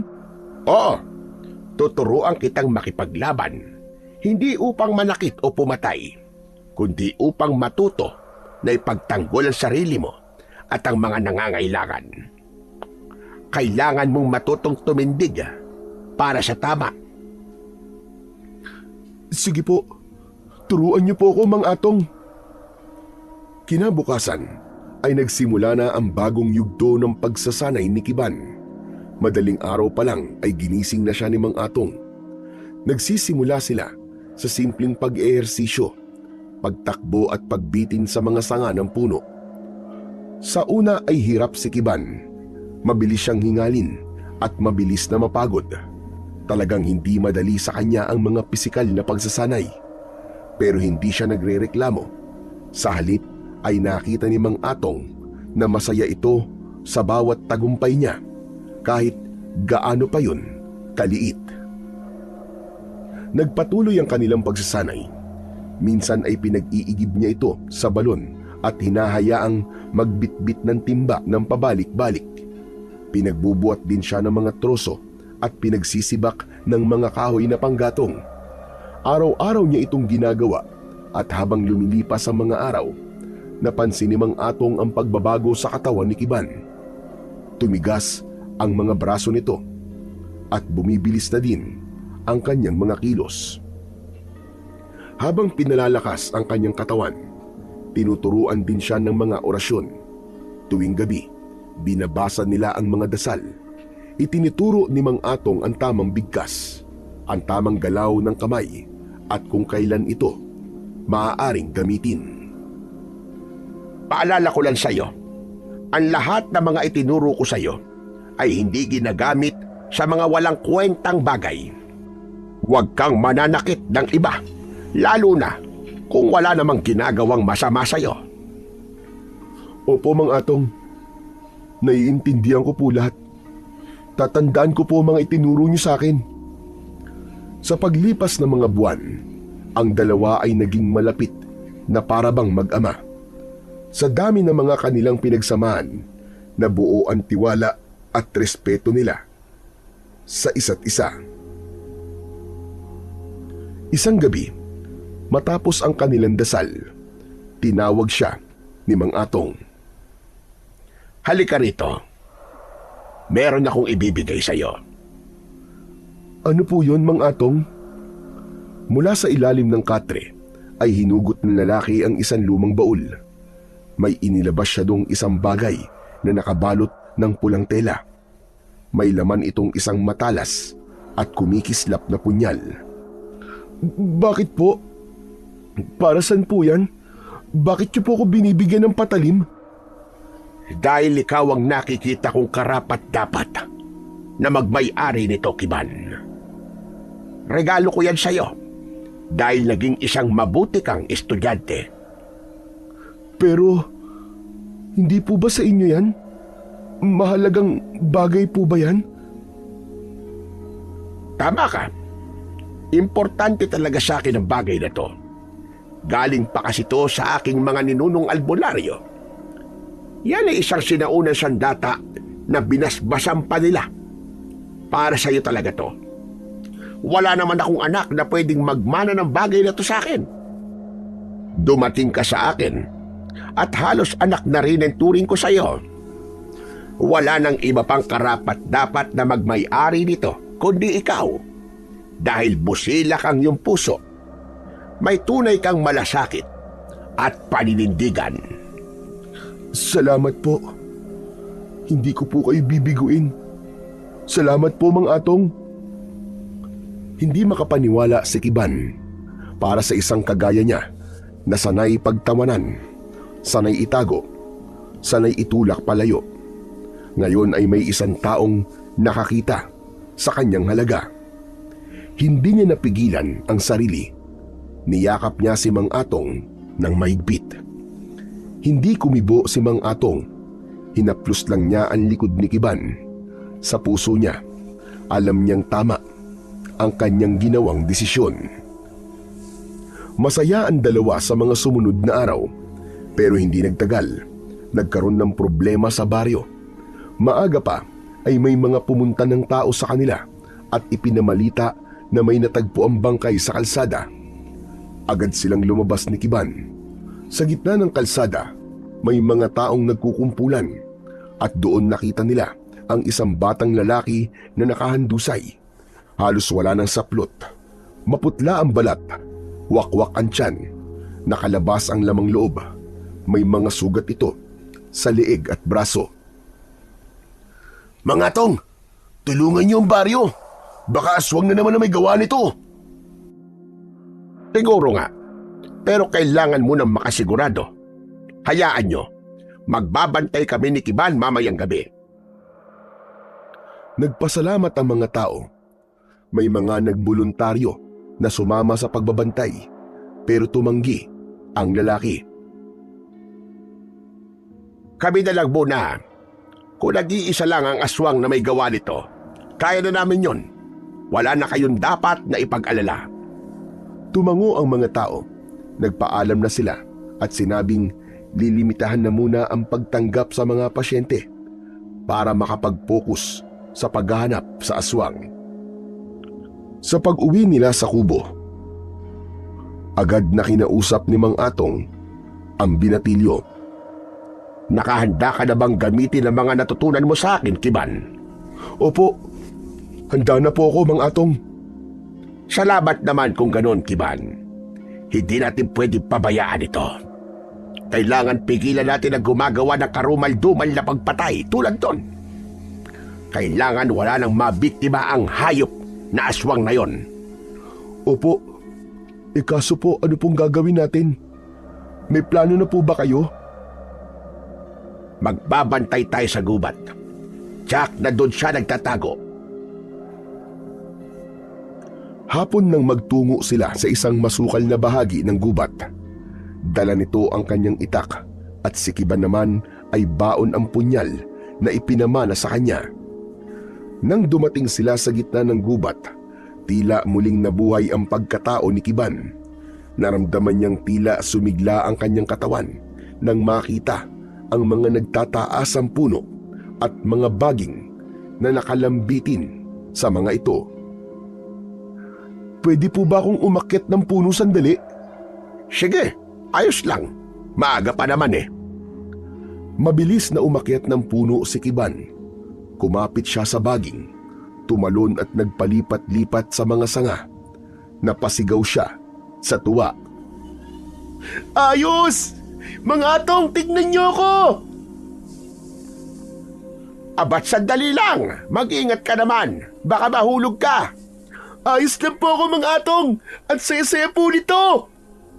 Huwag kang masyadong mabilis. Pambihira kang bata ka, oo. Sandali lang. Pasensya na po mga atong. Namiss ko lang po talaga to. Dati po kasi araw-araw po akong ganito sa gubat namin eh. Sige na nga, pero dahan-dahan na. Baka mamaya'y mapilaya ka sa ginagawa mo. May laban pa tayo, tandaan mo. Opo, pangako. Mag-iingat po ako mga atong. Muling lumundag sa kabilang sanga ang binatilyo at nakabitin sa isang baging. Ilang beses niyang ginawa yon at nang magsawa, bumaba siya sa isang matabang sanga. Naupo doon at tumingin sa kabuuan ng kagubatan.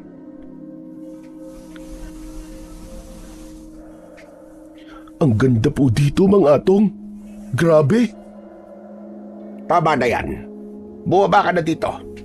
Kailangan mo na magpahinga. Mabilis na bumaba ng puno si Kiban. Tumabi ito kay Mang Atong na nakaupo naman sa ilalim ng isang mayabong na puno. Panay ang hit-hit buga nito ng usok. Sumapit ang gabi. Halos magdamag silang naghintay. Nakiramdam at nagbantay sa loob ng gubat, pero dumaan ang gabi. Wala silang nahanap. Hindi nila natagpuan ang aswang. Ngunit pagsapit ng isang gabi, sa mismong bakuran nila ay nagpakita ang aswang. Nakadapo ito sa isang puno. Nang makita ito ni Kiban, nanlaki ang kanyang mga mata. Yan ba ang aswang mga atong? Tama ka. Dito ka na muna. Ako na lang muna ang bahalang humarap sa kanya. Dahan-dahang lumapit si Mang Atong. Inilabas niya ang isang medalyong nakatago sa ilalim ng kanyang kamiseta. Kumikinang ito sa ilalim ng maliwanag na sikat ng buwan. Nang makita ito ng nilalang, bigla itong nagsisisigaw. Lumipad ito mula sa sanga at agad na lumipad palayo. Nag-anyo itong isang dambuhalang ibon na mabilis na naglaho sa dilim. Duwag ang hayop na yon. Tara, habulin natin Kiban. Nang humarap ang matanda sa kanya, biglang nakaramdam ng panghihina ang binatilyo. Napahawak siya sa kanyang dibdib. Naramdaman niyang namanhid ang kanyang mga braso at bumigat ang kanyang katawan. Nanlabo din ang kanyang paningin. Mang Atong, parang nahihilo po ako. Hindi niya na natapos ang kanyang sasabihin. Natumba siya at nawalan ng malay. Pagkagising ni Kiban ay nasa loob na siya ng silid. Nasa tabi niya si Mang Atong. Mabuti naman at gising ka na. Bigla ka na lamang ng hina kagabi. Ano ba nangyari sa'yo? Dahil ba to sa sobrang pagod? Hindi po. Marahil po dahil po sa inyong medalyon. Mang Atong, ano po bang bagay na yon? Ganun ba? Kung ganun ay naaapektuhan ka ng bagay na to. Ang medalyon na suot ko ay ibinigay sa akin ng lolo ko nung bata pa ako. Kasi sabi nila, madalas daw ako mawala noon at halos 3 o 5 araw bago nila ako makita. Ang sabi pa ay baka raw kinukuha ako ng engkanto. Kaya ipinasuot nila to sa akin. At magmula noon, hindi na ako nawala. Ibig sabihin po, ay may kapangyarihan yan laban sa akin. Alam niyo po, parang may humihigop po ng lakas ko kagabi nang makita ko pong inilabas niyo po ang bagay na yan. Pasensya ka na. Hindi ko inaasahan yon. Pero ang bagay na ito ay sinasabi nilang proteksyon ko laban sa mga masasamang nilalang na kumukuha sa akin noon. Pero bakit naapektuhan ka? Hindi ka naman masamang nilalang. Bakit nga po kaya ano? O siya, hayaan mo na yon. Hindi ko na lang gagamitin ang bagay na ito. Pasensya ka na ha. Mukhang nasaktan kita ng dahil dito. Wala po yun. Alam ko naman po na hindi niyo po sinasadya. Hindi pa sila tapos mag-usap ay biglang may narinig silang nagkakagulo sa labas ng kanilang bahay. Mga Atong! Mga Atong, lumabas kayo riyan! Pagbukas ng pinto, nakita ni Mang Atong ang ilan nilang mga kababaryo. Teka, anong meron? May sinalakay na naman po kagabi ang aswang at may nakakita. Ang sabi, si Kiban daw ang aswang. Ano ka mo? Anong kasinungalingan yan? Magkasama kami kagabi. Anong sinasabi nyo? May nakakita na madaling araw. Kumakain ng buhay na manok. Dapat patayin na yan. Baka makapatay ulit eh. Uulitin ko. Kasama ko siya kagabi. May nakita kaming aswang dito. Pero mabilis ding nakatakas. Si Kiban pa nga ang tumulong sa akin. Kaya hindi siya aswang. May ibang hindi naniwala. Patuloy sila sa pagsigaw na kailangang patayin si Kiban. O sige, kung gusto niyo siyang patayin, ako na ang mauna. Patayin niyo na ako. Ngayon din. Mang Atong! Natahimik ang mga tao. Hindi nila maatim na saktan ng nag-iisang tao na tumutulong sa kanila kapag sila ay may sakit. Ito lang ang kanilang natatakbuhan, lalo na at malayo ang ospital sa kanilang baryo. Unti-unti nagsialisan sila hanggang si Mang Atong na lamang at Kiban ang natira. Salamat po, Mang Atong. Hindi kita ipapahabak, Kiban. Hinding-hindi. Yan ang tatandaan mo. Kinagabihan, muling nagbantayan dalawa sa gubat sa kabila ng ginawa ng mga tao na pangusga kay Kiban. Nakabawi na ng lakas ang binatilyo, kaya't muling naging determinado na hanapin ang aswang.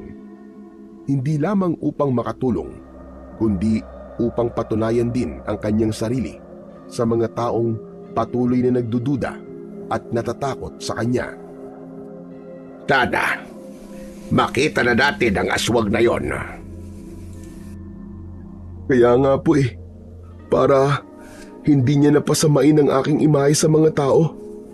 Pero Mang Atong, bakit nila ako pinagbibintangan? Di ba ayos naman ako sa kanila? Hay nako, sinasabi ko sa'yo, tuso ang mga aswang, Kiban. Maaaring nung nasa bahay siya, nakita niya ang itsura mo. May kakayahan silang gumaya ng itsura ng iba at ginagamit nila to para manloko. At sa palagay ko, gusto niyang sa'yo magalit ang mga tao para malaya siyang makapambiktima. Ang sama niya. Ang sama-sama niya. Ay, teka. O bakit, Kiban? Ayan po. May naririnig po akong umiiyak na bata. Ano ka mo? Abay, wala naman ah. Wala naman ako naririnig. Meron po. May naaamoy din po ko. Masangsang po na parang bulok po na karne. Ang baho. Talaga? Yan ang amoy ng aswang. Ibig sabihin, naririnig at naaamoy mo sila. Aba, matalas pala ang pandama mo, Kiban. Tahimik na tumango si Kiban. Mas lalo siyang naging alerto. Naamoy niya sa hangin ang isang matapang na halimuyak, pinaghalong bulok at malansang amoy ng laman at dugo. Mabilis siyang umakyat sa puno, pumwesto sa pinakamataas na sanga at tinanaw mula doon ang buong gubat. At doon niya natanaw mula sa malayo ang isang nilalang na nakatayo sa tabi ng isang batang lalaki. Dahan-dahang lumalapit ang halimaw. Nakalabas ang mahahaba nitong ngipin. Mga Atong! Doon po! Alam ko na po kung nasan sila! Hindi na siya naghintay. Mabilis siyang tumalon mula sa sanga at nagpalipat-lipat gamit ang mga baging at sanga ng mga puno. Mabilis siyang nakapunta sa lugar na yon at sakto ang kanyang dating. Ang bata ay halos hindi na makasigaw sa takot. Napapaatras ito hanggang sa mapasandal sa malaking katawan ng puno. Namumula na ang mga mata nito sa kakaiyak. Nanginginig ang bibig at buong katawan. Tulong! Tulungan niyo ako! Ang aswang ay patuloy sa paglapit. Ikaw! Layuan mo siya! Napalingon ng halimaw. Nagtagpo ang kanilang mga mata. Hindi na nagsayang ng oras si Kiban. Agad niyang inatake ang aswang. Buong lakas niyang pinagsusuntok ito. Nakakailag naman ang aswang pero may ibang hindi niya nasasalo. Tinatamaan ito sa muka at sa tiyan. Nasugatan din ang binatilyo at nakalmot siya sa braso. Agad na gumamit si Kiban ng orasyon para maparilsa ang aswang. Sa bawat sigaw niya ng salita, tila nababali nito ang konsentrasyon ng halimaw. Napapabagal nito ang kanyang galaw. Tama na! Huwag mo akong patayin! Parehas lang naman tayong halimaw, hindi ba? Biglang huminto si Kiban. Natigilan siya sa kanyang narinig. Tignan mo ang sarili mo! Hindi ka tao! Hindi ka kabilang dito! Saktong dumating si Mang Atong, pero huli na siya. Nakita niyang nakatayo si Kiban. Sunod-sunod nitong pinagsasasaksak ang aswang. Hindi niya ito tinitigilan. Gigil na gigil at galit na galit si Kiban. Tila sumabog si Kiban. Lahat ng hinanakit, takot at galit ay biglang lumabas. Napasigaw ito ng malakas na malakas. Nagwawala na siya, parang hayop na hindi na mapigil. Kiban! Kiban, tama na! Tama na, Kiban! Huminto ka! Pero parang wala siyang naririnig. Pati si Mang Atong ay hindi niya nakilala sa kanyang galit. Balak niya itong sugurin.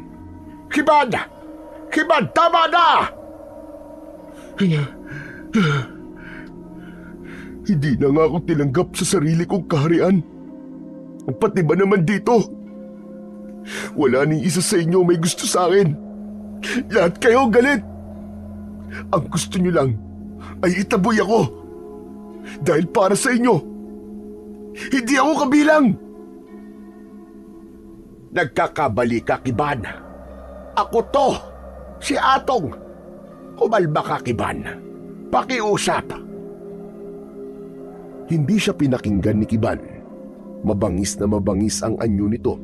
Galit na galit. Parang nabaliw sa sakit. Nang susugurin na ni Kiban si Mang Atong, inilabas ng matanda ang kanyang medalyon. Tinapat niya ito sa nagwawalang si Kiban. Nang makita ng binatilyo ang medalyon, bigla itong napalood. Bigla siyang nanghina. Unti-unti, nabitiwan ito ang punyal na hawak. Nahimatay siyang muli. Parang naubos ang kanyang lakas. Agad na inasikaso ni Mang Atong ang bata. Pinakalma niya muna ito. At nang maramdaman ng bata na ligtas na siya, saka naman niya binuwat si Kiban. Inuwi niya muna sa kanyang kubo bago inihatid ang batang muntik ng mabiktima ng aswang.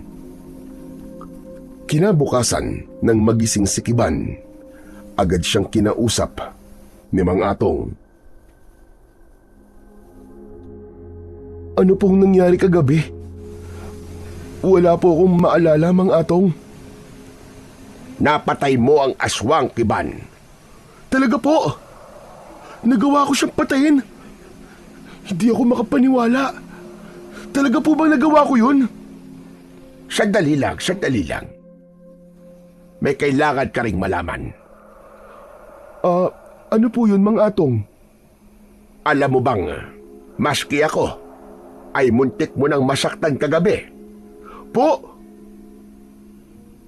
Masyado kang kinain ng galit mo, Kiban. Ibang-iba ka. At halos hindi mo na rin ako nakilala. Hindi ko po sinasadya, Mang Atong. Wala po talaga akong maalala. Umupo si Mang Atong sa tabi niya. Kita sa muka ang lungkot at pag-aalala. Naiintindihan kita. Pero alam mo ba kagabi, habang nagwawala ka, may isang alaala ang biglang bumalik sa akin. Naalala ko kung bakit ako binigyan ng medalyon ng aking lolo. Ano pong naalala nyo? Nung bata pa ako, may isa akong matalik na kaibigan. Mabait siya, katulad mo. Ngunit isang gabi, kung maaalala mo, ay sinabi ko sa iyong palagi ako nawawala, hindi ba? Siya pala yung kumukuha sa akin at dinadala niya ako sa kanilang kaharian. Nakita siya ng mga tao at dahil sa kanyang itsura, pinagkabalan siyang aswang. Sinaktan siya, lumaban siya at marami siyang nasaktan, kaya hayon, naging sumpa siya dito sa aming lugar. Nakakalungkot naman po. Kiban, hindi ka naligtas dito. Kung mangyari ulit yung kagabi, kahit hindi mo gusto, hindi ka mapapatawad ng mga tao. Sandali lang po.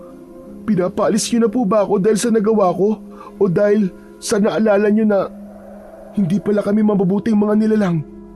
Hindi ganon. Pinaalis kita dahil gusto kitang iligtas. Hindi ka nila uunawain kahit iniligtas mo yung bata kagabi. Sa mata nila, hindi ka magiging isang bayani.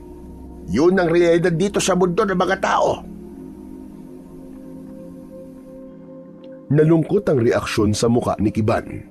Hindi niya inaasahang marinig ang katotohanan yon. Yung kaibigan ko nun, muntik rin siyang mapatay. Nasugatan niya siya sa muka. Ano po? Sugat sa mukha?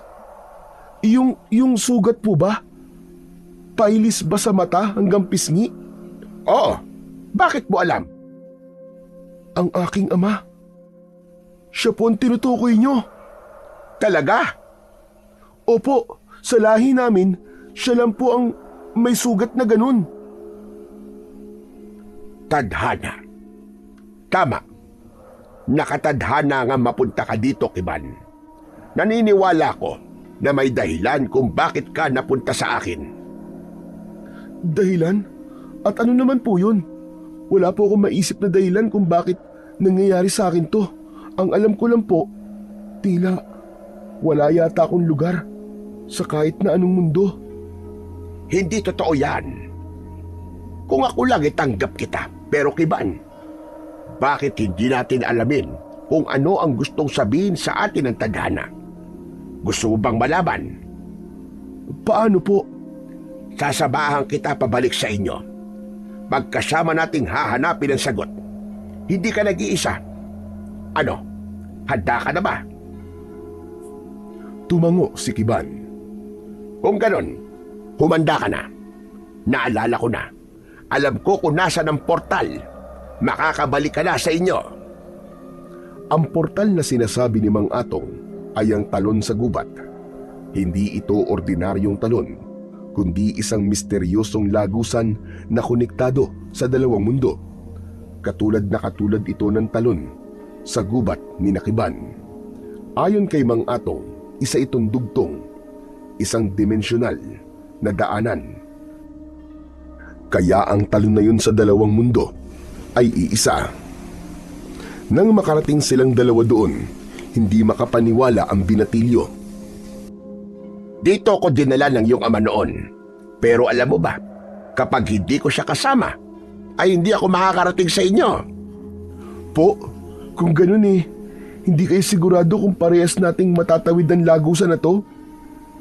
Hindi, pero subukan natin. Tahimik na lumapit ang dalawa. Kita sa mga mata ni Kiban ang matinding kaba. Handa ka na ba, iho? Tumango si Kiban, sabay silang lumusong. Malamig ang tubig na bumalot sa kanilang katawan. Pagkalubog nila, narinig nilang parehas ang malakas na ugong. Parang may bumukas na napakalaking pintuan sa ilalim ng tubig. Maya-maya pa, umangat sila. Agad na nakilala ni Kiban ang kanilang lugar. Napalingon siya kay Mang Atong. "Nagawa natin, Mang Atong! Ang galing!" Ang dami talagang mga bagay sa mundo na hindi maipaliwanag, Kiban. Pero alam mo, ito ang paborito ko. Kaya nga po, nandito na po tayo. Ito na po ang kaharian namin, ang Lumeria. Ano, tara na. Gusto ko na ulit makita ang iyong ama. Makikilala pa kaya niya ako? Sigurado po, Mang Atong, makikilala ka pa po niya. Umakyat na sila sa pampang at mabilis na tinahak ang daan pauwi sa kanila. Ngunit bago pa sila makarating sa pinakasentro ng kanilang kaharian, ay napahinto sila. May narinig siyang nagkakagulo. "Mang Atong!" Sandali lang. Mukhang may kaguluhan. Umakyat sila sa isang puno at tinanaw nila ang kaharian ni Kiban. Nakita nila ang mabibilis at mababangis na nilalang. Sila ang humahabol sa akin bago ako napunta sa mundo niyo, Mang Atong. Sila yung tinatakasan ko noon. Ano gagawin ko? Tutulungan kita. Huwag ka mag-alala. Tinulungan mo ko sa laban sa aswang, kaya tutulungan din kitang puksain ang mga yan dito. Basta huwag ka lang titingin sa medalyong ko, ha? Napatawa na rin si Kiban. Kahit na seryoso ang sitwasyon, ramdam niya ang lakas ng loob na ibinigay ni Mang Atong sa kanya. "Salamat po, Mang Atong. Salamat po. Mukhang ito na po ang sagot sa tanong natin." Anong tanong? Kung bakit tayo itinadhanang magkita. Ito na po yun. Tumango si Mang Atong. Kasunod ang mahinang tapik sa balikat ni Kiban. Tama ka, Kiban. Hindi ako naniniwala sa aksidenteng nagkita lang tayo. Lahat ng bagay may dahilan. Nakatadhana na ito. Handa ka na ba?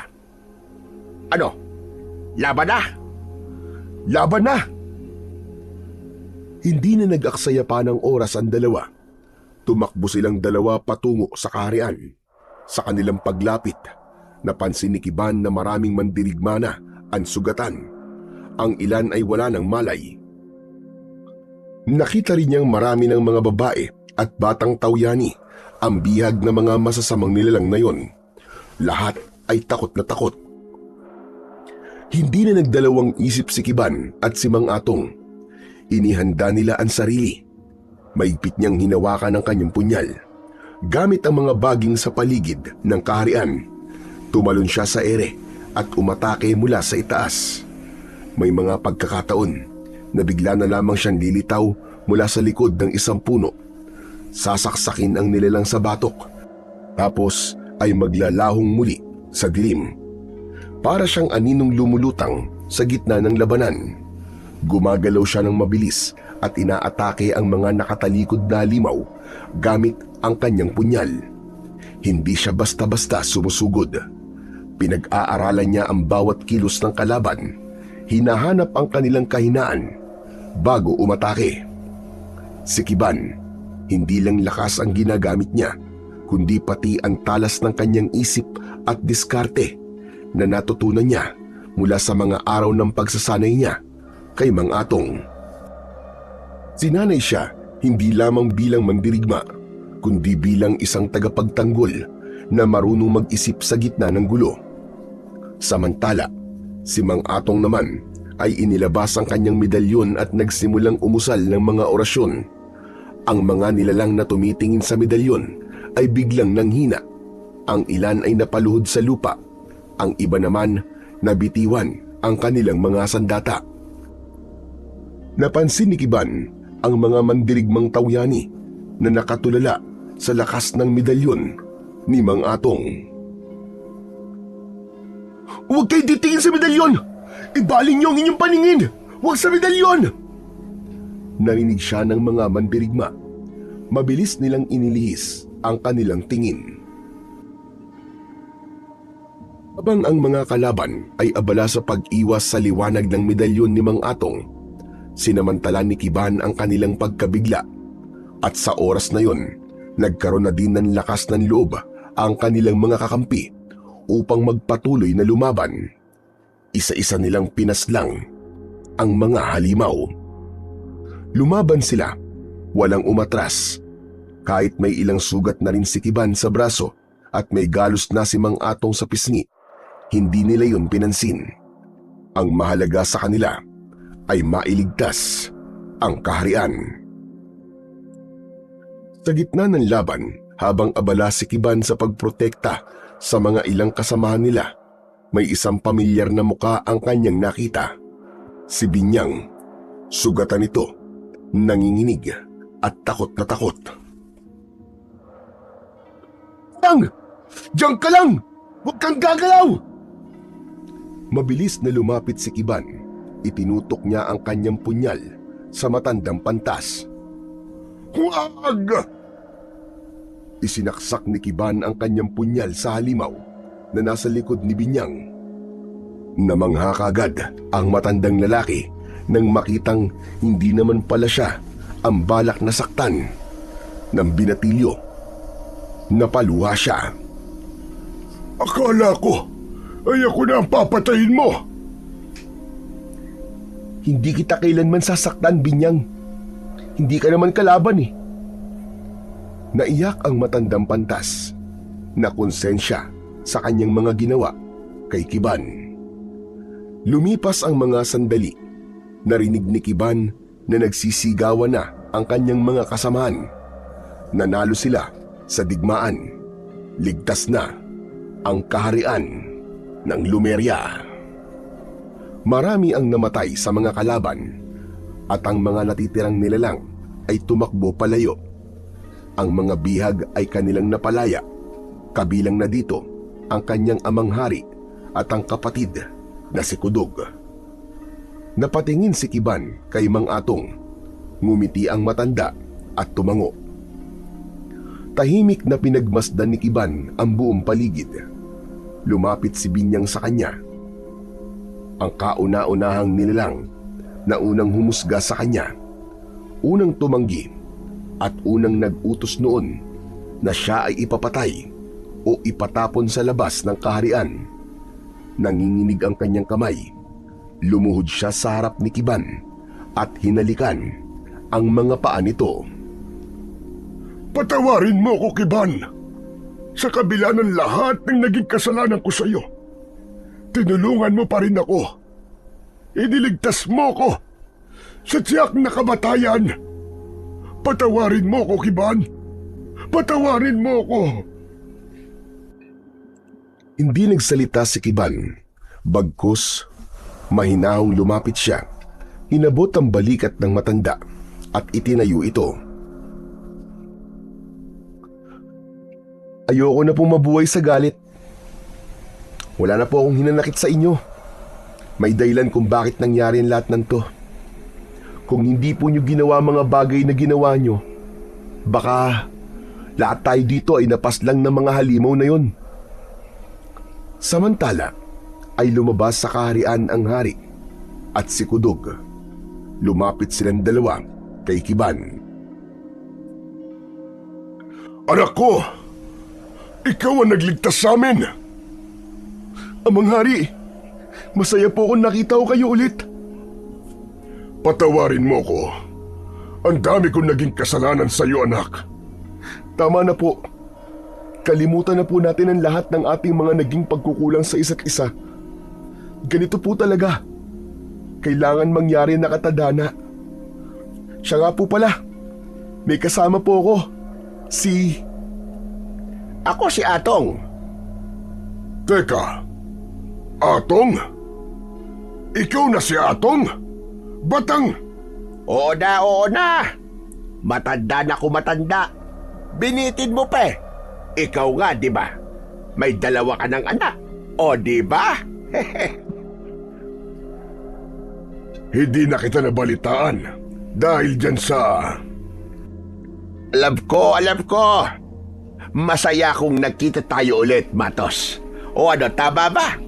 Akala mo nakalimutan ko ang pangalan mo, ha? Nagyakap ang dalawa. Masayang masaya sila sa kanilang muling pagkikita.